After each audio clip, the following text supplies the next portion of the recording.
going to tell you a secret, and if you are wise, you will not listen with your ears, but with your heart. Because the words I am about to share with you have changed my life forever.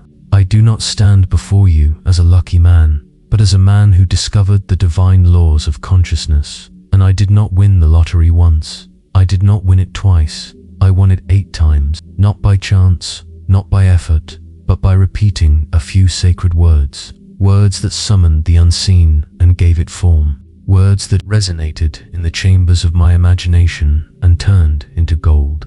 The outer world is only a reflection of your inner conversation. This is the fundamental truth I want you to grasp tonight. If you can accept this truth, not intellectually or academically, but viscerally, you will unlock the same power I discovered. I do not come to you as a gambler. I come as a mystic, a creator, and so are you. The lottery is only a symbol. The money is only an effect. The cause of wealth, the cause of abundance, the cause of repeated miracles lies not in the ticket, nor in the numbers, nor in the odds, but in the assumption, yes, the audacious assumption that you already possess what you desire. You see, the reason most people fail to transform their lives is not for lack of desire or effort, but from a profound misunderstanding of where true causality lies. Humanity has been taught to look outward, to react to circumstances, to fight the shadows on the wall, never realizing that it is the light that casts them. This teaching is not about shallow optimism or positive thinking. It is about the mechanics of reality. It is about understanding that your imagination is not an escape from reality, but the very workshop where reality is forged. What you are experiencing now, your health, your finances, your relationships, nothing more than the physical manifestation of your past states of consciousness.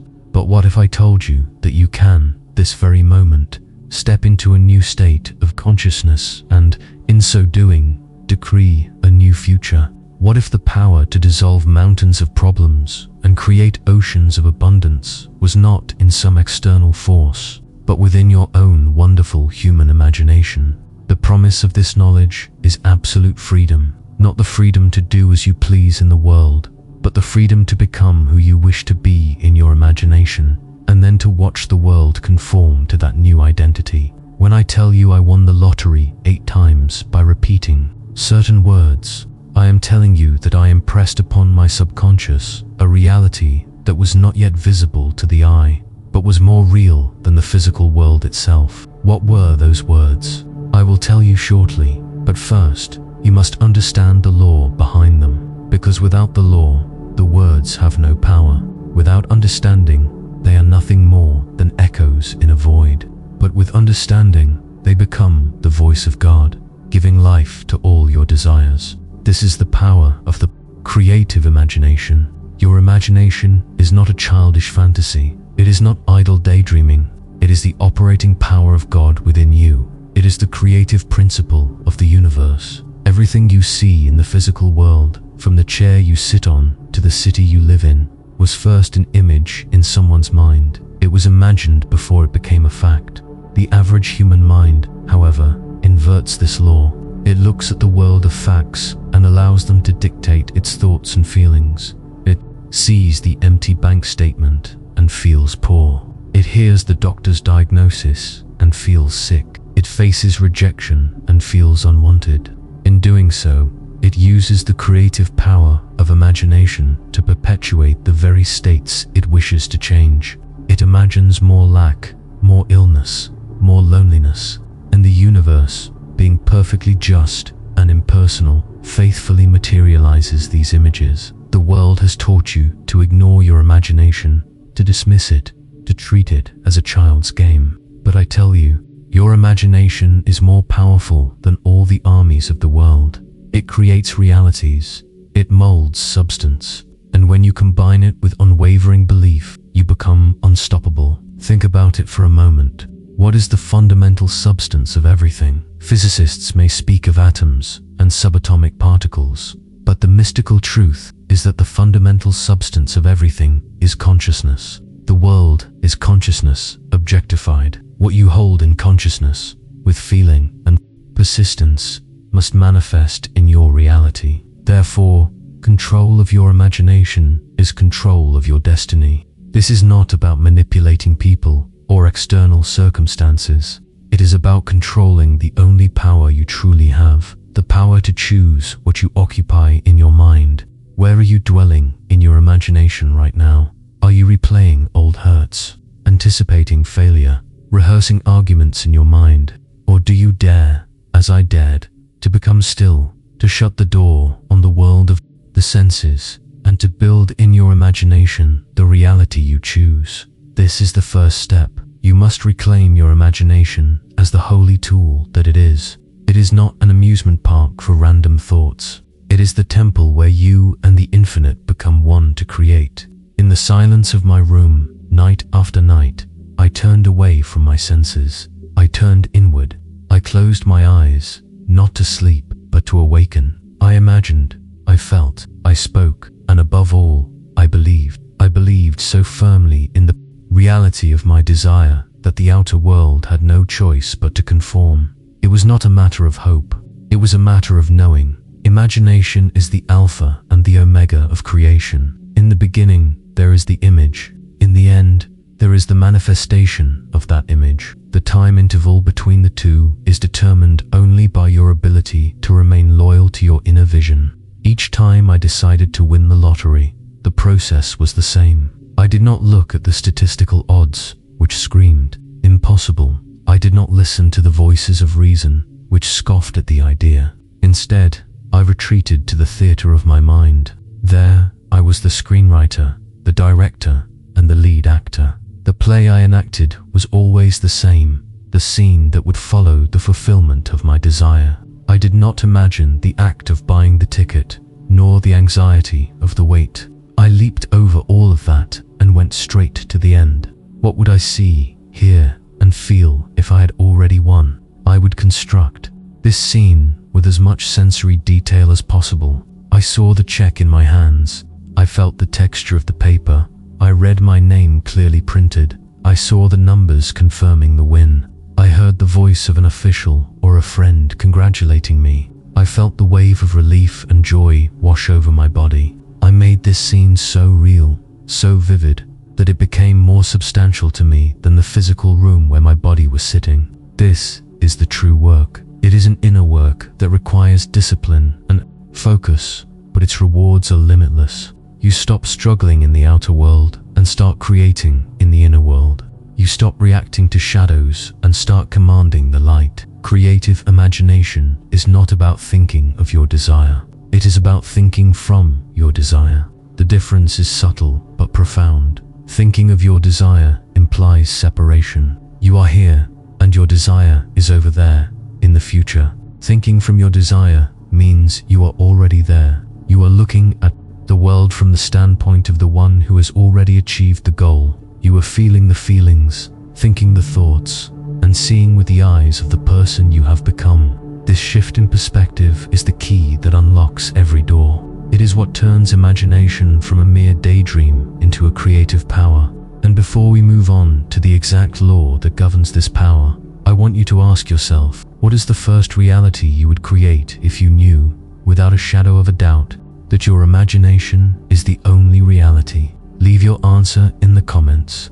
Now that we have established the supreme power of imagination as the sole creative force, we must understand the law that governs it. For imagination by itself, without direction and without feeling, is like a ship without a rudder, adrift on the ocean of consciousness. The law that transforms the mental image into physical reality is the law of assumption, and the catalyst that activates this law is feeling.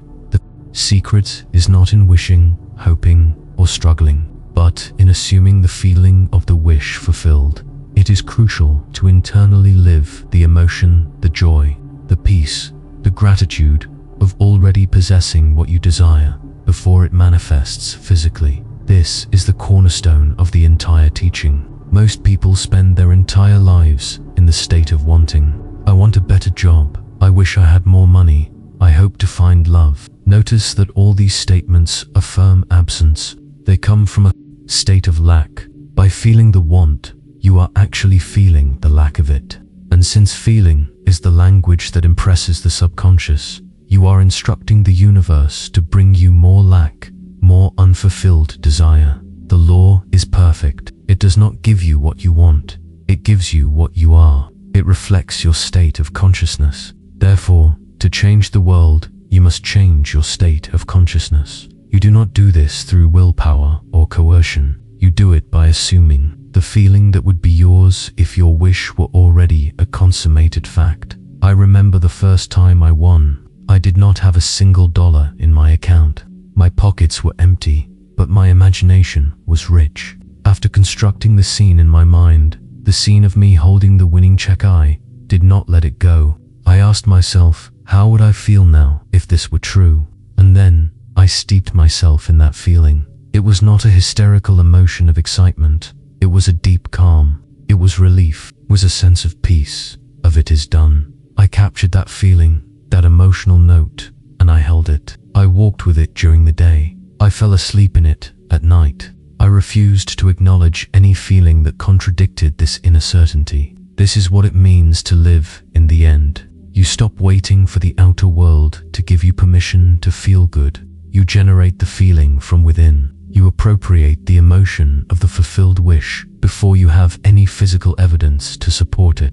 Many believe they need complex words and elaborate rituals to manifest their desires. But the truth is, power lies in the deepest simplicity, in the purity of feeling. So, how can such simple words bend reality to your will? It's because the words are merely the vessels. The feeling is the power that fills them. You can repeat an affirmation 1,000 times, but if you do not feel its truth, it will be just empty sounds. Conversely, a single moment of deep, convicted feeling of the reality of your desire is more powerful than years of mechanical effort. Feeling is the glue that binds your imagination to manifest reality. It is the vibrational bridge between the unseen and the seen. When you assume the feeling of the wish fulfilled, you are tuning yourself to the vibrational frequency of that reality. You are becoming one with it. At that point, manifestation is no longer a matter of if, but only of when. And the when is not your concern. Your sole responsibility is to persist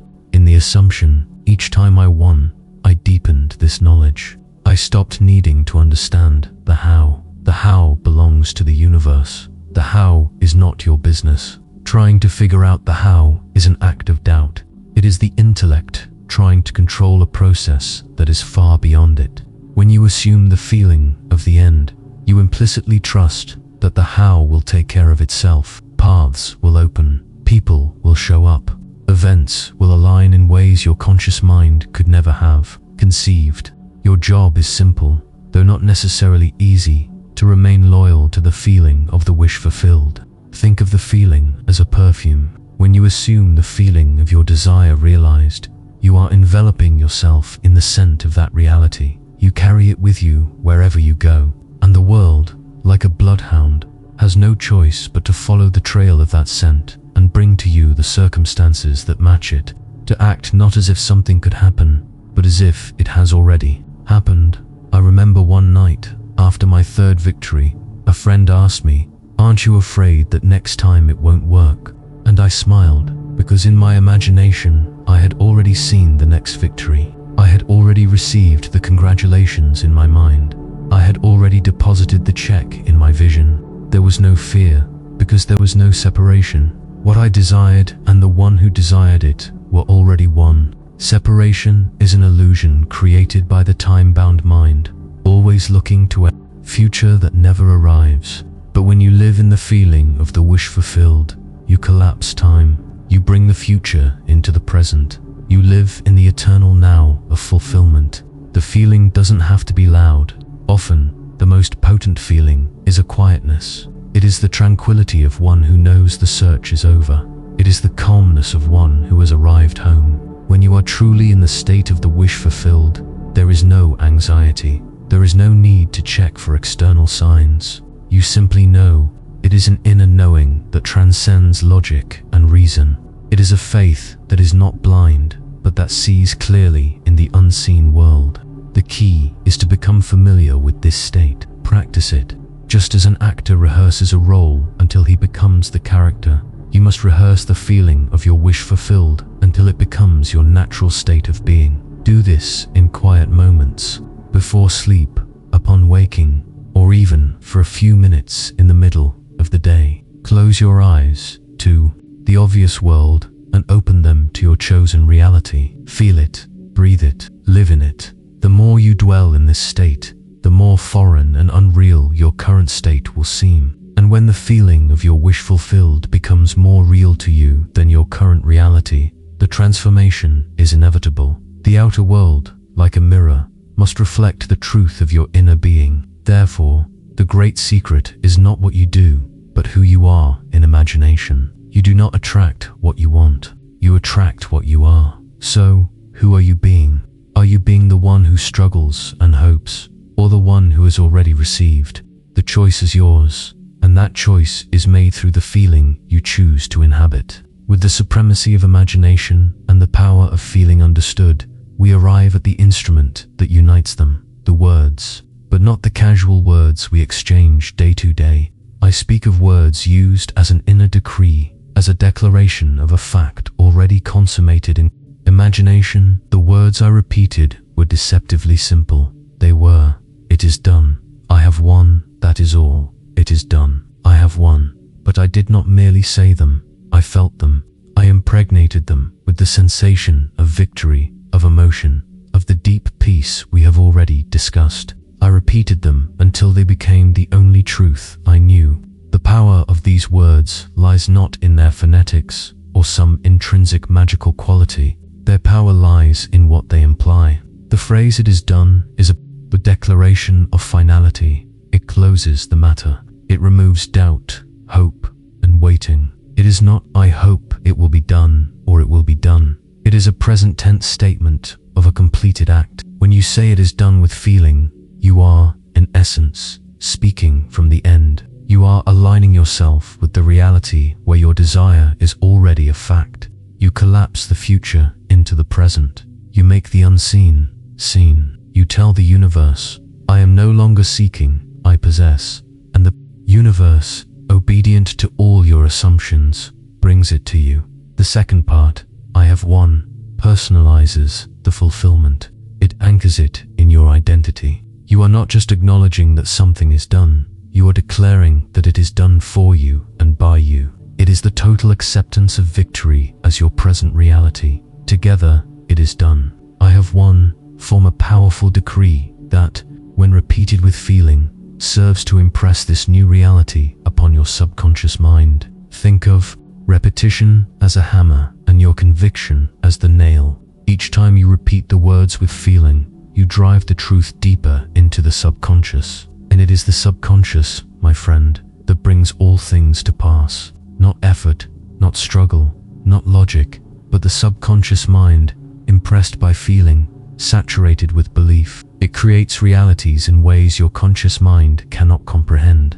I would say these words in the morning as I walked. I would whisper them at night before sleep. I did not allow any doubt, any contradiction, any external opinion to interfere with the sacred temple of my belief. There was something divine in repetition, because each time you repeat the truth, you deepen it. The conscious mind is argumentative. It is the gatekeeper, always analyzing, doubting, comparing to past experience. If you simply have the thought "I am rich" once, that conscious mind can immediately counter with "No, you are not." Look at your bank account. But repetition, especially when paired with a drowsy, relaxed state like before sleep, bypasses this gatekeeper.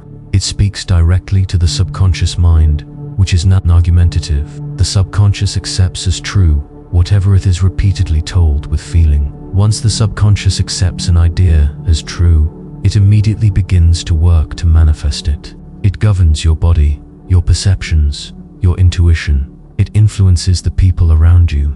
It arranges the events of your life to align with the belief you have given it. This is why persisting in repetition is so crucial. You are rewriting the script of your life at the most fundamental level. Let me be clear. I did not chase money. I did not plead for riches. I assumed abundance as my natural state. I declared it. I spoke it. I felt it. and it came not as a stranger, but as a faithful servant. Your inner words are the sculptor's tools that shape the formless clay of consciousness into your reality. What words are you repeating in your mind throughout the day? Are you rehearsing problems or declaring solutions? Are you replaying memories of failure or recording prophecies of success? Every word you say internally with feeling is a command to your subconscious, and it executes all commands without question. Many people nullify their own power because their words and feelings are in conflict. They might say, "I am prosperous," but they feel poor. The subconscious mind always responds to the dominant feeling.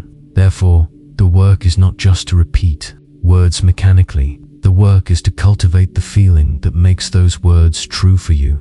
And the words, in turn, help to evoke and sustain that feeling. It is a two-way street. Use the words to initiate the feeling, and use the feeling to empower the words. If you feel the power in this simple understanding, I ask you to show your recognition by liking this video, so this message can reach others who are also ready to awaken. The beauty of using a simple phrase, like "it is done, I have won," is that it is easy to remember and use at any moment. You could be in traffic, in line at the grocery store, or in a boring meeting. Instead of letting your mind wander into worry and anxiety, you can silently return to your words. Each repetition is an act of realignment. It is an act of returning home to the truth of your wish fulfilled.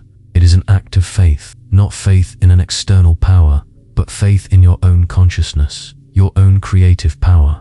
Remember, you are not trying to convince anyone but yourself. The outer world is only a mirror.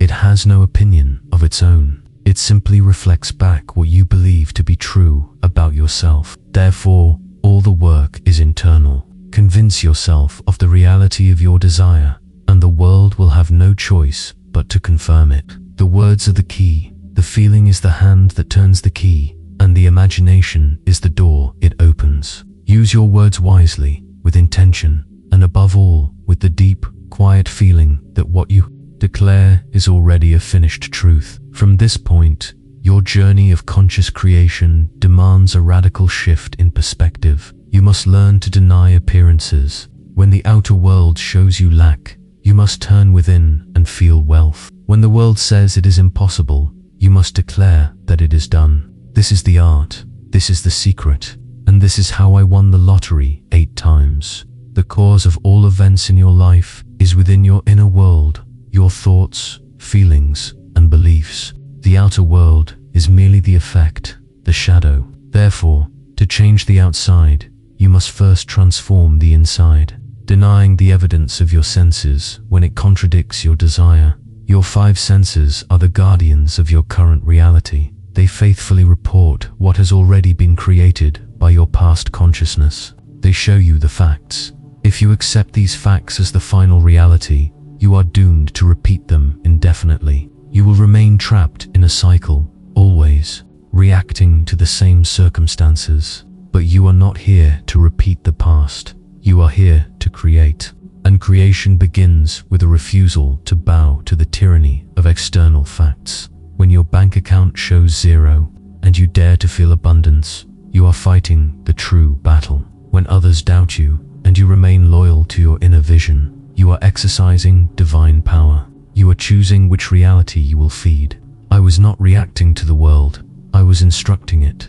My words were not descriptions. They were commands. They were divine decrees issued from the throne of consciousness. It is done. I have won. These words did not describe my circumstances at the time. They declared the state I had chosen, and the world, faithful as a mirror, had to reflect it. The very structure of reality bent to accommodate my assumption, and it will do the same for you. Facts are old. They are history. They are the manifestation of old beliefs. You, as the creative power, owe them no allegiance. Your only loyalty is to the reality you are now creating in your imagination. When you change your inner conversation, the outer world has no choice but to change. People will begin to treat you differently. Opportunities that were once invisible will appear. Solutions to seemingly unsolvable problems will present themselves. All of this happens not because you are manipulating the world, but because because you have changed the source of the projection. You have changed yourself. The world is clay. Imagination is the hand. The words are the sculptor's tool, and belief is the fire that hardens the clay, turning it into reality. So I ask you, what world are you sculpting? Are you allowing the hardened clay of your past to dictate the shape of your future? Or are you daring to take the formless clay of pure consciousness and mold it in the image of your highest desire? Do not wait to see before you believe. That is the formula for limitation. The law demands you reverse that order. You must believe before you see. You must declare, "It is done," even when your senses scream the opposite. Especially then, because that is the moment of transformation. That is the crossroads where you abandon the old world and enter the new. The primacy of the inner world means that nothing and no one can stop you from achieving your goal, except yourself. Circumstances do not matter. The opinions of others do not matter. Your past history does not matter. The only factor that matters is your state of consciousness. Assume your desire, feel it as real, and the universe will move heaven and earth to make it manifest. This is not philosophy, it is spiritual physics. It is the unchangeable law of creation. Of course, the path of assumption is not without its challenges. The greatest of these is persistence. Manifestation requires an unwavering faith in the new belief, especially in the face of doubts, fears, or contrary appearances.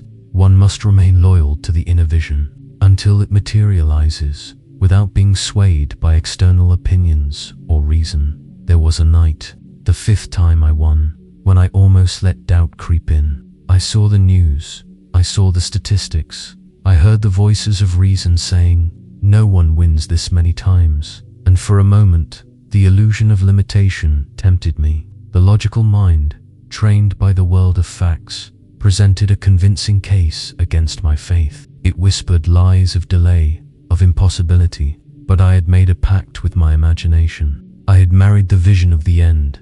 I could not betray it. So, I returned to my words. I returned to the inner sanctuary. I repeated with more force, more love, more conviction, "It is done. I have won." I said it as I walked.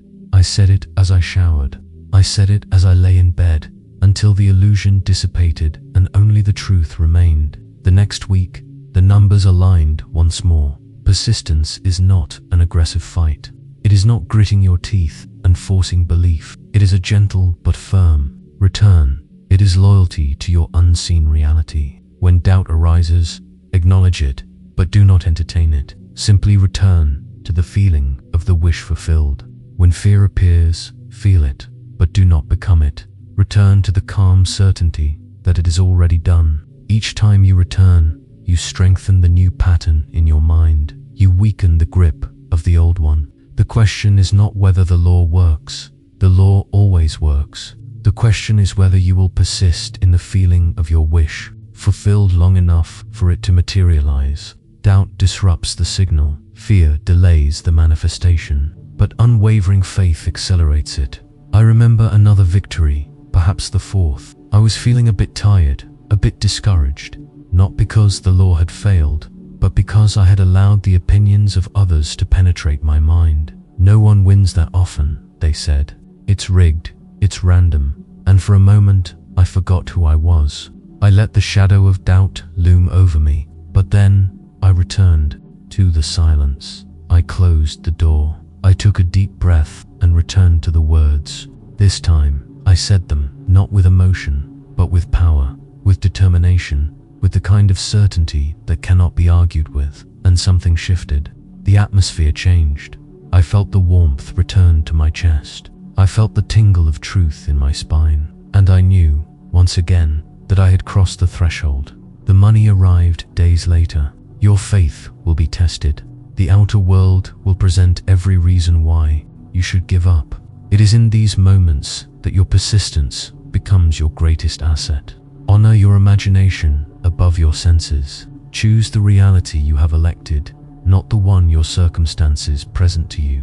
I want you to reflect on this now. What is the greatest doubt or external fact that you must ignore to remain loyal to your vision? Share your reflection in the comments. for in declaring it, you begin to withdraw its power over you. To fully understand how persistence and feeling bear fruit, we must look at the mechanism through which creation occurs. The subconscious mind, repetition, and feeling are aimed at impressing the subconscious, which is the true force that brings all things to pass. Conscious effort is ineffective. The key is to saturate the subconscious with the certainty of the wish fulfilled. Think of your conscious mind as the captain of a ship.